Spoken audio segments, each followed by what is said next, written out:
তিন শতাব্দী পেরিয়ে আসা কল্লোলিনী তিলোত্তমা এই কলকাতাতেও এমন অনেক বাড়ি এবং জায়গা আছে যেখানে দিনের বেলায় ছা চকচক করলেও রাত নামলেই আলো আঁধারি অলিগলির মধ্যে পাবেন এক অন্য কলকাতা, যেখানে শোনা যায় শতাব্দী প্রাচীন অশরীরী আত্মাদের আর্তনাদ, গা ছমছম করা পরিবেশ, ভুতুরে ব্যাপার স্যাপার।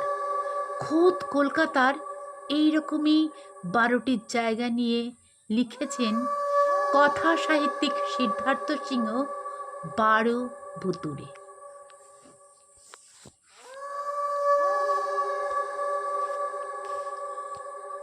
আজকের গল্প হাওড়া ব্রিজ, কলমে সিদ্ধার্থ সিংহ।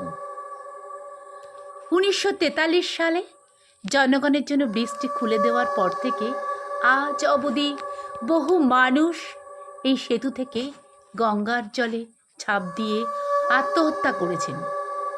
কুস্তিগিররা খুব সকালে মল্লিক ঘাটে যখন অনুশীলন করতে আসেন, তারা প্রায় দেখতে পান নদীতে ডুবতে থাকা কোনো মানুষের হাত পাড়ে ওঠার জন্য সাহায্য চাইছে।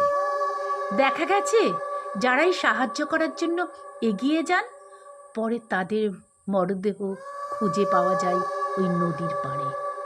অনেকে আবার মনে করেন গভীর রাতে ফিরে আসে অপঘাতে মৃত লোকগুলোর ভূত।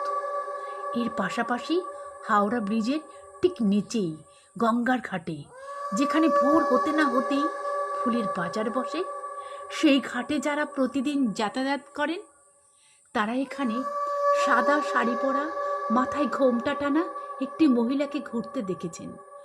মনে করা হয় কোনো এক সময় জলে ডুবে মারা গিয়েছিলেন কোনো বিধবা।